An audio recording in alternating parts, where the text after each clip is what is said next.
Live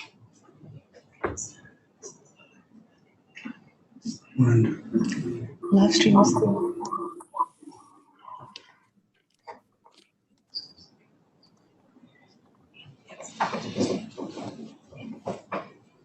everyone, letting you know that the meeting is now live. Thank you. Well, good morning, everybody, and welcome to this meeting of the Risk and Assurance Committee. It is rather convoluted given the restrictions given to us by COVID, but we'll make the best of it. Before I start, I just need to make the opening statement. I remind councillors that the public section of this meeting is being live streamed and recorded and will be made available on the Bay of Plenty Regional Council website. Excuse me, I haven't got COVID. Following the meeting and archived for a period of 3 years as noted on page 4 of the agenda. I also remind all present that local government decision making affords no protection to councillors, council officers and public for comments made during the meetings that are subsequently challenged in a court of law and determined to be slanderous. Right, that's got that. Right, that's got that out of the way. Apologies, we've got none from members. Apologies for lateness. We've got Councillor Rose and Councillor Brunning. To make it easy, what I've decided to do is I am going to propose all the motions, and Bruce on my left is going to second them to make it easier to manage from this end. So I propose that the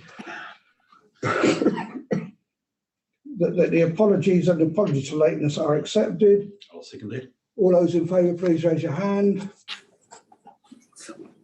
Thank you, carried. There is no public forum. There are no new items to be added to the agenda. The order of business. The order of business is a bit unfortunate as far as I'm concerned, in that Audit New Zealand can't be present until 12:30. Now, I think we should have finished the meeting by that stage, so I'm going to have to, at some stage, to suspend the meeting and then reconvene. The issue with that is we must make sure we continue to have a quorum for that. And as soon as the meeting is finished, I intend a brief stop for lunch and then crack straight on with the workshop. We also have one other change to the agenda in item 9.2. The infrastructure and insurance review will be at 1100. Sorry, military speak. 11 a.m.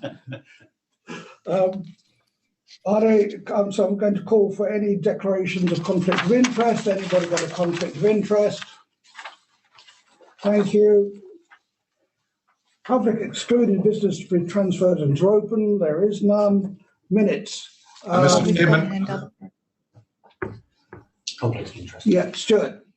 Yeah, thank you, Mr. Chairman. With regard to confidential item 9.5, could I have an explanation as to why that's confidential? I've read it several times. I cannot see the rationale in terms of disclosure or use of official information for improper gain or improper advantage. So could I have a further explanation?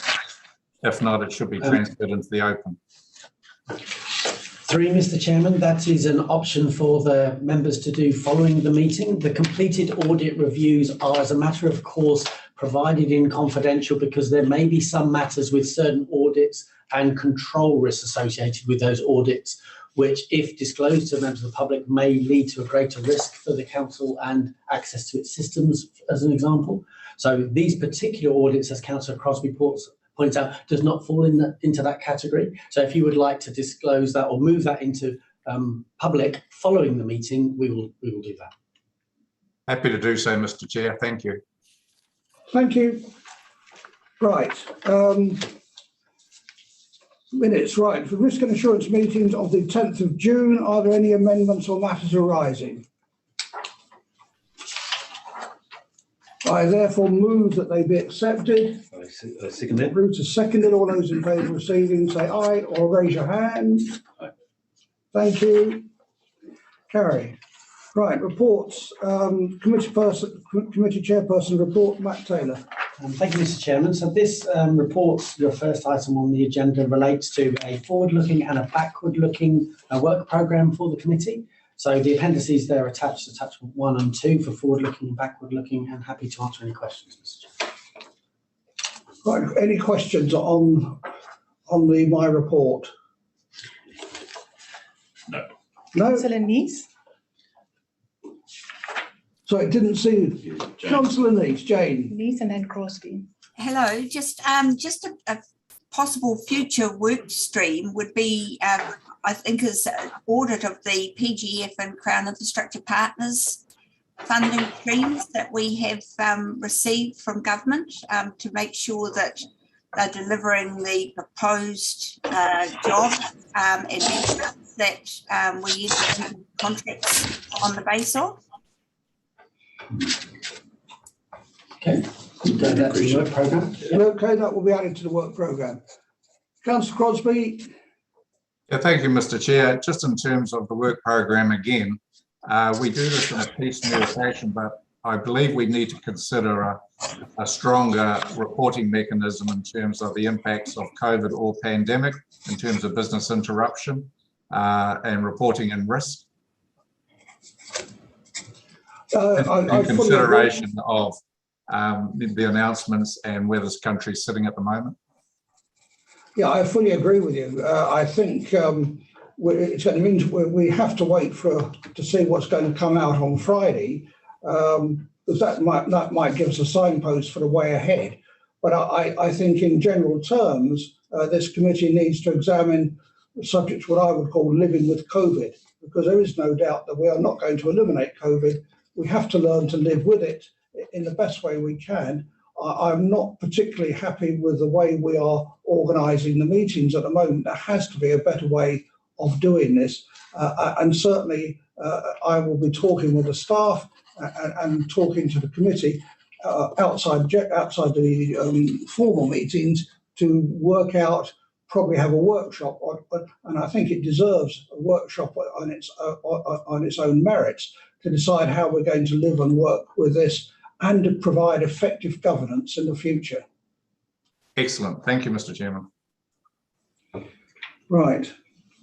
Did we vote on the... No, right. Therefore, I move the committee chairperson's report is accepted. I'll second that. Seconded by Matt. All those in favour, raise your hand. Thank you. Carried. Chairman's discretionary fund. Thank you, Mr. Chairman. So the Chairman's discretionary fund, there are 2 payments for the 2021 financial year, and they're itemised there, totalling $10,000. Nothing to add to the report, Mr. Chairman. Okay, before I open it for questions, I'll just make a statement. I have been assured I have not got a conflict of interest, but I am chairman of Classic Flyers, and my Rotary Club does run the rider scheme, which is training all our school kids and giving them a boost into how to preserve their lives on the roads as they get to driving age. I think it's a really worthwhile programme, and I'm delighted that we have funded it. But as I say, I've taken no part in the programme itself or in the location.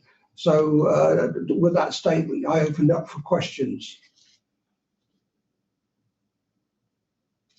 No questions? Thank you. Expenditure and COHA report for the year ended. Sorry, can we just have a mover and a seconder? Okay, so I just moved the chairman's discretionary fund be received. I'll second that. Thank you, Ruth. All those, please raise your hand. Thank you. Expenditure and COHA report. I just want to make, before we go into the report itself, I just want to make the comment that you will see on the list of the various expenditures, both on our expenditure and on COHA, that a number of items are blacked out as redacted. You may ask why, and that is because those payments have been made to individuals rather than associations or entities, and therefore it is deemed not appropriate to have them in the public forum. Debbie, are you there? Morena koutou, Morena Chair. Thank you very much. I'll take the report as read. This is a procedural item where Bay of Plenty Regional Council is transparent in the payments it's making. Supporting this is an extensive amount of data that sits underneath our payments to suppliers for the 12 months ended 30th of June 2021. And this information is also reflected through to our financial statements, which are currently being audited. I recognise that this does not provide all of the analysis around the procurement and the procurement strategy. That is a separate sort of topic, but I'd just like to take the report as read and happy to answer any questions and to provide answers where we've got them available in the meeting. Thank you. Yeah, I would say that in normal circumstances, the Risk and Assurance Committee or myself and the members of the committee would be looking at the further detail on that. But given the pressure that has been on the staff at the moment, that has not been done. But I do intend to retrospectively make those detailed evaluations in the future. Thank you, Chair. And I'd also like to note that Audit New Zealand have obviously done extensive substantive testing on all of our expenditure systems and payments. Yeah, the other question I had was, I was looking at the councillors' expenditure or councillors' claims. The next item. Oh, the next item is that. Okay, sorry about that. Right, I'll come on to that. Right, I have got Councillor Neese and Councillor von Dalton. Jane. Thank you. Just two matters. Is there any reason why we can't see the redacted items in confidential? No, there's no reason at all, Mr. Chairman. So they are available for any councillor to view. They can be seen. We've just redacted it for the public part of the agenda. I see. I'd rather see a complete report rather than a report with a lot of redactions. So that's just one matter. The other is just a matter for curiosity. What was our payment to Otago Regional Council for 1.8 million for? Three, Mr. Chairman, that's an interesting question. I've had that a couple of times now. That's for the RIPS technology system for the bus card. So Otago Regional Council are the bank. So they receive the money and then pay it to us, and we pay them for the implementation of the system. Yeah, and I do agree with your comment about the redaction because there is one item there which shows an amount of $70,000 for sundry amounts. Well, sundry is not $70,000, so I would certainly like to see a full list provided in the future. And through Mr. Chairman, we'll email that to all councillors. Absolutely. Okay, thank you. Thank you, Matt. Okay, and Councillor von Dalton. Yeah, look, it is that sundry slash occasional items, and there are several of them, and they're large amounts. If you're going to redact them, then I think there needs to be more detail as to what they are, because it doesn't look. Councillor White, you're having problems with your speaker. It appears, yeah, so that's all I'm asking is that, and if we can get it in confidential, that's fine. But they are too big amounts to have just classified as sundry and occasional. So through you, Chair, could I just explain? We've obviously endeavoured to assign a category of supplier to all of our suppliers, and I will specifically address the sundry and look at whether or not we can actually categorise those particular suppliers more prudently for your visibility. Thank you. Okay. Councillor Tutaru. Yes, thank you, Mr. Chair. Look, I'm having echoing problems here actually because I'm in a small room with Bill Clark. So I'm going to change. Sorry, One of them needs to move. one of you is on an iPad. Please move. Can you mute it? Bill, can you mute you? Councillor Clark. I am. Actually, look, Mr. Chair, I'm going to have to move to another room. Because they're both on microphone. Okay, well, and whilst you move, no, I'll wait for you to move to the other room. Did you? Mr. Chair, this is not working. I'll go to another room. He's speaking and it's being picked up on Bill's computer. So both of them are on and one of them needs to be off. Yeah. Well, the answer apparently is for Bill and Titaro to share one computer. Now, Rather than, is that possible where you are? Yep, we'll do. Yep, we can do that. You turn yours off, Bill. There we go. Right. Right, Mr. Chair, we're ready? Yes, thank you. Thank you. Sorry about the technical. You're now muted, Titaro. Oh, still happening. Is that okay now?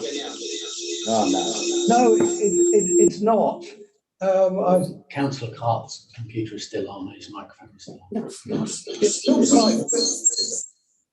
Bill, can you turn your computer completely off?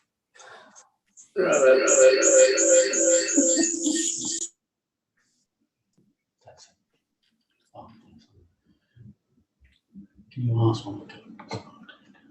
Well, I'm just going to see if we can get them. Carry on, Mr. Chair. Mr. Chair, he doesn't seem to understand the word off. I do.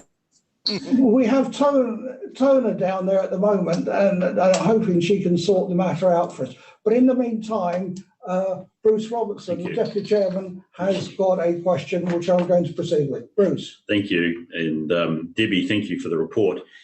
My way of looking at this, I tend to be interested in systems. And it's always interesting to note where the majority of the payments go. What from a procurement perspective, do we do with this sort of list? How do you use this in your way to think about the adequacy, the efficiency, the effectiveness of our spend? In other words, our procurement procedures. Does this give rise to this sort of questioning? And if that's the case, what's the result? Thank you. I think I understand Jessica Easton would like to respond to that particular query as commercial manager and legal manager. Hi, Jessica, thank you. Morena. It is a good question. It's something we've had a lot of difficulty doing in the past, but we are recently, as of August, implemented a contracts module within Tech 1, which now allows us to track our contracts against our spending in our financial systems. So it's giving us far greater transparency of what's happening across the organisation, and it means we can track our spending not only against contracts but against particular contractors and suppliers, and so we can see what is happening across the organisation rather than each team dealing with it in isolation. So as I said, it's only just been implemented in August, so all of our new contracts are now being put into this system, and we are going through an exercise of putting all of our existing contracts, and we're dealing with ones that are of big value, like our bus contracts first, into that system. And then the hope is that, eventually we'll have all of our live contracts in there and we'll have much better reporting capability and visibility over all of council spending. And so work in progress, and I hope that this meeting next year will be able to provide a bit more detail around that. Thank you, Jessica, that's great. Titaro, can I see if we can link up again? I think that might be better, but can you hear me? You're not perfect, but just let's see if we can try. Damn, I hate not being perfect. Anyway, just take lessons from me. I've got Bill sitting next to me. Hey, look, I just wanted to, and I should know this, but what's our policy on koha, by the way? Can someone remind me? So through you, Chair, Te Amorangi, our Māori policy team has recently reviewed Te Mana o Koha. There is a leadership team have approved the policy. There are financial delegations, formal financial delegations in place for koha, and there are specific occasions where the appropriateness of koha is, the practice is implemented. Okay. Yeah, so we have a Okay. brand new policy on our koha, and hopefully that's Okay, reflected through our expenditure for the year ended. Could I therefore ask governance if they could either append a copy of that policy to the minutes or to send out a copy of the policy to all councillors? Yes, we will do, Councillor. Thank you. Thank you. Titaro, is that satisfactory for you, or do you have any further questions? None for me. Okay, any further questions on the expenditure and KOHA report? I move that it's accepted. I'll second that. All those in favour of receiving? Aye. Thank you, carried. How are we doing on time? Right. Summary of councillors' expenditure. Nothing to add to the report, Mr. Chairman. This is the annual explanation of expenditure relating to councillors for the financial year. I believe you had a question earlier. Okay, right. Just as Chairman of Risk and Assurance, I have gone to Matt and asked him about. And everyone's available to answer any questions. Okay, and I have asked the question of how these are approved and what oversight is there of them. And I have been assured there's a very robust process in place where there are 4 individual levels of check before the payments are actually made. They include straightforwardly from making sure the person was at the meeting, that it was an official meeting, going forward to all the other matters, making sure the person attended the meeting and everything else. So as far as I'm concerned, as Chairman of Risk and Assurance, I'm satisfied that there is a robust system in place to check these payments, because of course that is a question the public may well come and ask us about. Any questions on them, please? Right, I've got Councillor Neese and Councillor Thompson. Jane. Thank you. Just a query about my own personal professional development. I undertook the good decision making certification for to be a chair recertification this year. It's not showing up as my professional development, which I thought it would have. And then the other query was the difference between some people getting $990 communication allowance and others getting $950. I'm sure there's a perfectly good explanation for that. I just wondered what that was. Through you, Chair. Your first query relating to RMA certification, that is that has been discussed previously when we developed the policy, and that was deemed to be council related business as opposed to professional development, because that is actually working a role that we need councillors to undertake as part of our business. The second one regarding communication allowance, some councillors have been issued with printers.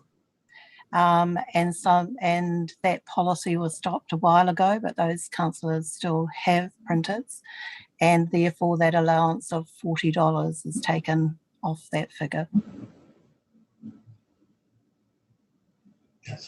Can I just ask the question then? Are you saying the policy is no longer to provide printers? Yes, the ICT Yes. team no longer provide printers.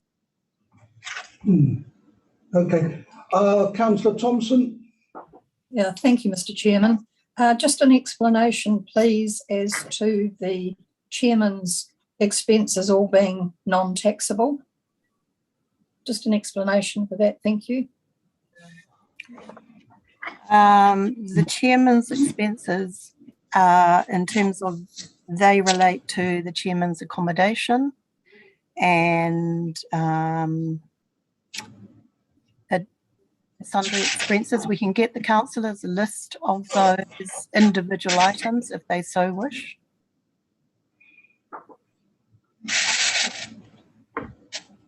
Councillor Thompson. Oh, I'm sorry, I'm not.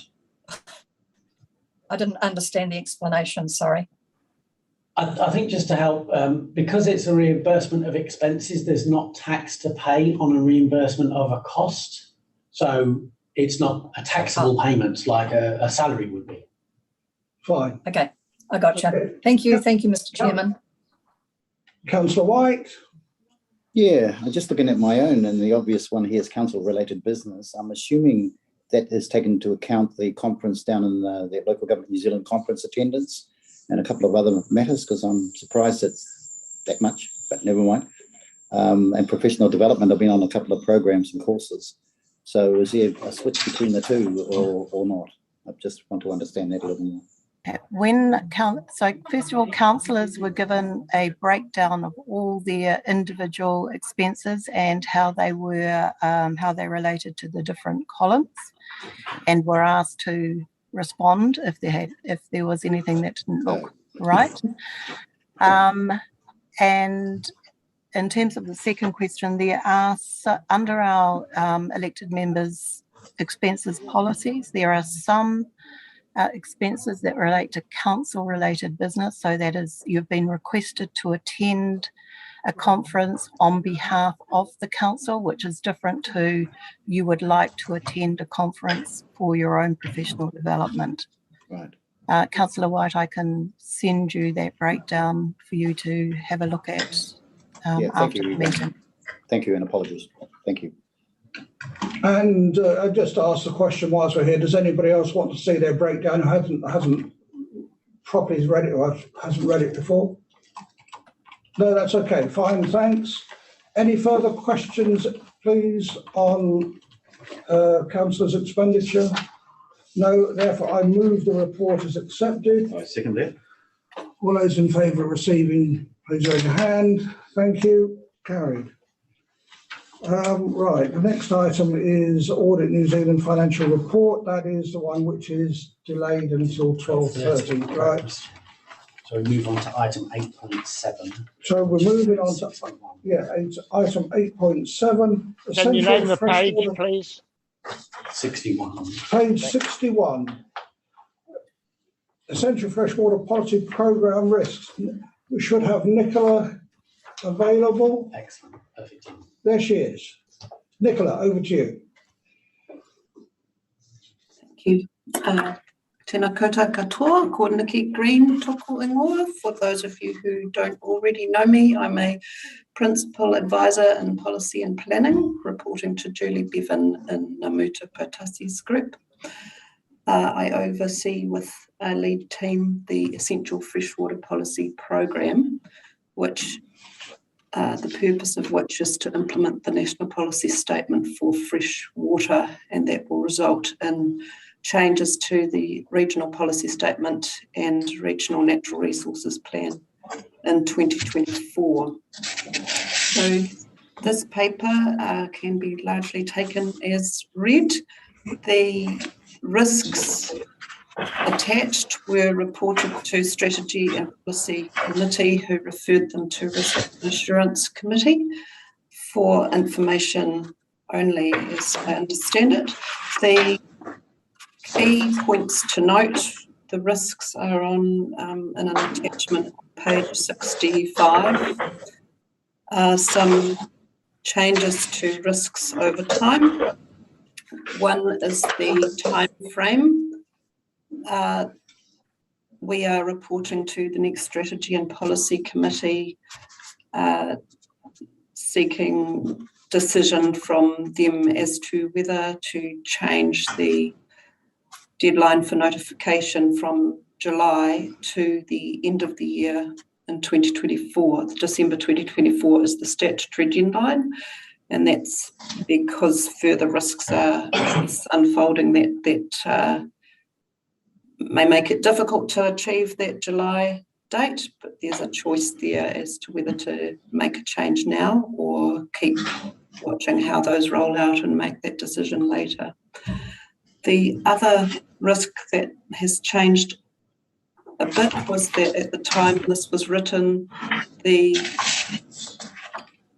science report, the review report on Overseer, International Expert Review, was about to be released, and government was about to announce their position. They have done that. The immediate risk to Plan Change 10, the Lake Rotorua rules, I think we have in hand. It seems that there's still some good cooperation with farmers to comply with those rules. The longer term risk for this program is that we don't currently have overseer as a tool to use in regulation. So that means we need to explore other options and policy options for how we will manage nutrient where it needs to be closely managed in catchments where nutrient is a problem. We are involved in a national working group. Stephen Lamb is our representative, looking to what the alternatives are to either fix or improve overseer, replace it, or apply other tools. So that risk is still there in the longer term for us. Are there any? Thank you. I would have preferred to have seen the updated report in the agenda. I note that that item has a red assessment. So in the light of what you've said and the latest government position, are we still red or where are we? For this work program, Essential Freshwater Policy, and the delivery of a plan change in 2024, that risk is still high. We don't know whether we will have a replacement tool that enables us to do on-farm nutrient budget-based rules. The way in which we are addressing that is exploring a broad range of options, including risk-based tools and input rules. Input controls on farming. So it broadens the scope of options we have to look into in detail. Okay, so I'm calling for questions now. I'm sure there will be questions on this particular matter. I see no questions at the moment. I would have one if that's okay. Bruce Robertson, please. Yeah, hi Nikki, Bruce Robertson here. Thank you for this report. Can I just say in the first instance, what I think is really good corporate governance here, David, which is this has been referred to the risk committee from another committee. I think I'd want to really endorse that behaviour as actually really good. I guess that's really helpful. I think the thing that Nikki was interesting me was indeed why it was referred and what might be expected that we do with it. Because I think the report gives us a insight to our higher level strategic risk, which is around freshwater management and the overall delivery, which is good. So that's fine, that's helpful. So perhaps my question really then is, so how are these risks actively managed by management? And what's the mechanism? How do you do that? I think that's the critical thing. What's the system behind managing these risks? They're described, but how do you manage them and ensure that you mitigate the impact on us? Through you, Chairman. The referral from Strategy and Policy Committee was after discussion between the chairman of this committee and the chair of that Strategy and Policy Committee, because these risks were deemed significant, I understand. As in terms of how do we manage these, we have a program lead team who looks at risks. There are other operational risks day to day in the project as well. We track these and keep looking at how we can manage them within the project. The ones we're reporting here, I guess, remain risks even after those mitigations. The council has made decisions to allocate quite substantial funding to this project. We have quite good staff resourcing compared to other regional councils even. We have as much or more capacity to deliver this as any other council, but it still remains a big program of work with some big challenges to deliver it. I hope that answers the question as well as I can. Yeah, look, no, that's helpful. And I mean, if I could summarise, what you're really saying is that at staff level, there is a full program and program management process around this, which gives rise to it. I guess just my follow-up is just for clarity that obviously I always go for the colours. The coding that you have here is what we would call in a risk terminology the residual risk. So you've taken the mitigations. So if I look at ones like the Science Advisory Panel on Overseer, I know you said there's some movements on that. even though we have provided some mitigations there, it still remains high. It's the residual risk that we're looking at here. For this program of work, we still have a Yes. significant uncertainty about that tool. Yes, thank you. And on this particular matter, I really want to take it to workshop to decide what our risk appetite is and how we should really answer the questions which you have asked. So, right, Chairman. Councillor Winters. Doug. Thank you, Chairman. Just following on from that, a lot of these regs are work in progress. And in specifics, the commentary around overseer, I think the two key words there are regulatory tool and enforcement, because essentially the tool has and is still currently being used as a management tool, which is accessible both to the user and to the council. The real issue sits here in terms of the regulatory tool being able to enforce, and as Nikki has said, that's still work in progress. To me, that's the biggest issue. Okay. Councillor Winters. Yeah, thank you, Mr. Chairman. Just similar comment to Doug on overseer, and when it was announced that overseer by that Parliamentary Commission of the Environment had what wasn't fit for purpose, I was talking to some farmers in Retoaroa, and Waikato Regional Council don't use overseer, so it was no surprise to them. So can we find out how Waikato Regional Council manage their nutrients in terms of Plan Change 1, please? Because it was it concerned me that they weren't worried about it at all, that overseer wasn't fit for purpose because they weren't using it anyway. Computer.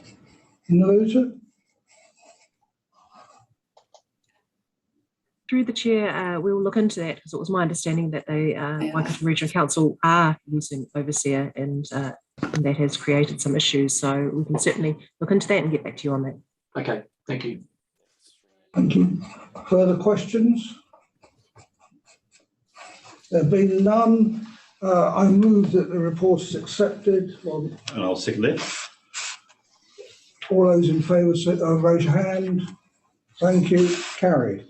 Right, we're ahead of schedule for morning tea, but I intend to crack straight on. We'll be breaking for tea at an appropriate time near 10:30. Right. We're moving on to item 8.8, which is page 70, Local Government Official Information and Meetings Act 1987, report by Jessica. Welcome, Jessica. Thank you, Mr. Chair. Can you hear me okay? Avidly ready to hear your report. Lovely. Okay, so Lagoimas for this period, we received 136 requests in this period. That's up from a number of 75 last year, so quite a significant increase. We only had one breach of timeframes this year, and unfortunately it was an issue of miscommunication between staff. We were able to resolve that quite quickly, and there was no complaint from the requester. And we've since revised our procedures and addressed the issue through staff training, so I'm quite comfortable that issue should not happen again. In terms of charging, we haven't charged any requesters this year. The Ombudsman's been really clear in... is someone else coming in at the moment? It's been going as long as I've been here. So I think 10 years. Can anyone else hear that? Or was it just me? Yes. It's obviously coming through from Andrew D. Yeah, Andy Dixon, microphone still on? Sorry, Jessica, please continue. Yes. Ready? Okay. So in terms of charging, we haven't charged any requesters this year. The Ombudsman's been very, very clear in its guidelines and the approach that many councils are taking towards charging. So it was becoming much more common practice nationally, and the Ombudsman said, no, that's not the approach that councils should be taking. Transparency first and foremost. So we only discuss charging with requesters when requests are of a really, really large volume, or they're requesting every single email in relation to an issue dating back to 2010. And usually what happens is we're able to refine those requests instead of having to charge the requester. In terms of complaints to the Ombudsman during this period, we had 3 complaints. 2 of those related to public transport. And these are noted on page 72. So the first one that's noted there was in relation to Links Avenue, the Links Avenue area, and we were able to, or the Ombudsman was able to clarify what the requester was after, and we were then able to provide that information. So no investigation resulted from that complaint. The second related to public transport again, and a huge volume of requests coming from residents of Emerald Shores and Wairaki Avenue. We requested an extension of time just because of the sheer number and volume of information and data that they wanted, and they complained about that. The Ombudsman upheld our decision and said we were able to have that additional time, so no formal investigation was required. And then the third complaint related to a request for the White Island Response Review Report before it was completed, and we withheld that and said it would be made publicly available. There was a complaint, and the Ombudsman again upheld our decision and said no, it's going to be made publicly available, so there's no need for us to provide it to this particular person prior to that date. And so that report has since been made public. So yeah, we didn't have any formal investigations during this period, which was really positive. I have made note on page 72 of an additional complaint to the Ombudsman. It's not actually in relation to Lagoima, but I thought it was worth noting here so that this committee was aware of it. But there was a complaint by a member of the public regarding Council's enforcement of the regional air plan and agricultural spraying. And ultimately there was a meeting between the complainant, our chief executive, legal counsel and compliance staff, and that issue was resolved. I just wanted to make note that during this period, the legal team has done a significant amount of work on improving our processes and our procedures. We've done a complete overhaul and review of the way that we manage Lagoimas to ensure we have a far more consistent approach across council, and to ensure staff are better supported in terms of what they are required to provide and what they don't need to respond to. And we are seeing a much, I guess, greater consistency and maturity in terms of how we're dealing with these requests. One other thing that we will be undertaking is proactive release of Lagoimas. So again, this is something that the Ombudsman is encouraging councils to do, and that is proactive release of information that members of the public have asked us for. They want us to put that on the website so that everyone can see what information we've been asked for. So it won't be every request, but ones that are of high profile or high significance. So we will be releasing our first lot of Lagoimas on 1 November. Yeah, and that's all, unless there are any questions. Thank you, Jessica. Just one from me. Paragraph 5.5 says there's no financial implications. With what you're describing, there's a whole lot more work that we need to do. Do we quantify the cost of Lagoima to us? We actually have started doing that this year. So we're trying to encourage staff to record their time now so that we can more appropriately measure the amount of staff resource that is spent on Lagoimas. So that is information I can probably provide. And I think certainly in terms of our next report, because we are becoming more consistent in terms of tracking that information, I will be able to provide that in a more reliable manner for the next report. Thank you. No, would you like me to provide that to you for this last period, what we do have? I don't want to cause you extra work and extra cost, but I think at some stage we ought to be getting. I just think an informal report, say sometime in the new year or at the end of the financial year. I don't really want to wait till this time next year for that, but perhaps at the end of the financial. You could just send out to all councillors that information. I'd be grateful. I can do that. Thank you. Further questions? Thompson. Councillor Thompson. Thank you. Through you, Mr. Chairman. Jessica, thanks for the report. Is it possible going forward for us to have a schedule attached which actually details what these Lagoima requests actually are? Yes, I can definitely do that because we certainly keep track of it. I'll just have a think around privacy implications in terms of individuals' names, but I assume it's probably the nature of the request that you're more interested in rather than who's requesting the information. Absolutely spot on. That's exactly what I'm interested in. For example, I'm very interested in the agricultural spraying matter, for example. So thanks very much, and well done. Well done. Thank you. Councillor White. Yes, Mr. Chair. Thank you, Jessica, for the report.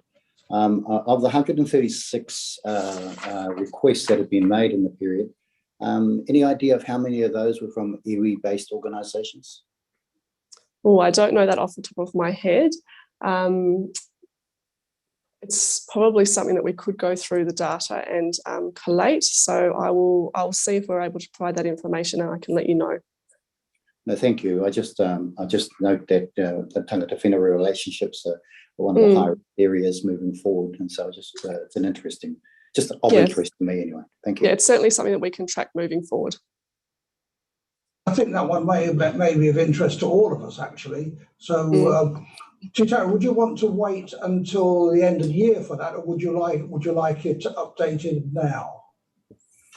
If you can update it now, just gives us a track of what's happening in the iwi space. It's just another additional piece of information that is useful moving forward. Okay, so if you can provide that information to all of us, please, Jessica. Can do. Further questions? Right. I move acceptance. Seconded. And David, look, in seconding, can I just say well done to the team? I actually think this is a good representation of openness, as the Lagoima rules have it for the council. So both in terms of response and the modest level of complaints, I think is actually really superb. So happily seconded. Okay. I have to say, given your extensive working, I think just about every other council in the country. No, it's not true. It's good to have that comment from you. Yeah. So, well done to you, Jessica. Okay, so all those in favour, please raise your hand. Carried. Right. One more item, Mr. Chairman. Sorry? Morning tea. One more item before morning tea. One more item before morning tea. Yeah. So we're doing 8.9 now? Right. 8.9, internal audit status and 2021 annual report. So do we have Aaron present? Yes. Yeah. Yes, Mr. Chair. Oh, there he is. Right. Welcome, Aaron. Thank you, Mr. Chair. Good morning, councillors. I'll take the report as read. Really, it's an update on the status of the work program, which, as you can see, is largely complete, with the exception of the ICT review, which is in the draft phase. And the other item of note is the progress made in closing out audit actions, particularly some legacy actions. A lot of those have been closed off this year, and the few residual ones left, there's work streams in place to close them out. That's really all I had to say to the report. Were there any questions, please? Okay, now what I would say, as the chairman of Risk and Assurance, I'm delighted to see that you have closed out so many of the outstanding issues and that the work is proceeding as scheduled. That's something we've spent 9 years, as far as I'm concerned, trying to achieve, and we have now done it. So a very big well done. And Councillor Crosby. Thank you, Mr. Chair. Last week, I was able to hear a presentation by GCSB. So the question, Aaron, is around ICT security and your scope of work and reporting there. And will it take into account a culture of cybersecurity, clear roles and responsibilities, holistic risk management, and incident management?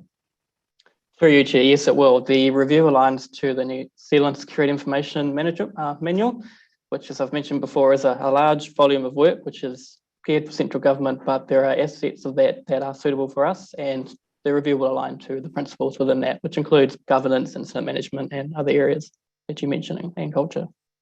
Risk management? Correct, yes. Thank you.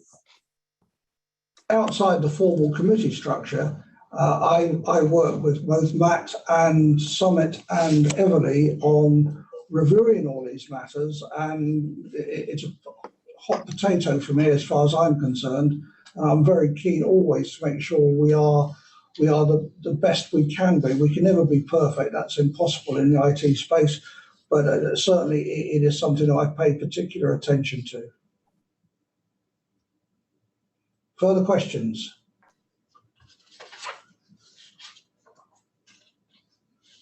Move the recommendations on page 75. And I second. All those in favour, show your hand. Thank you. Carried. Right, we will now break for morning tea. If I say 20 to 11, Matt, how will that fit in the programme? Very well, Mr. Chair. Okay, so 10:40 military time. 10:40. Thank you.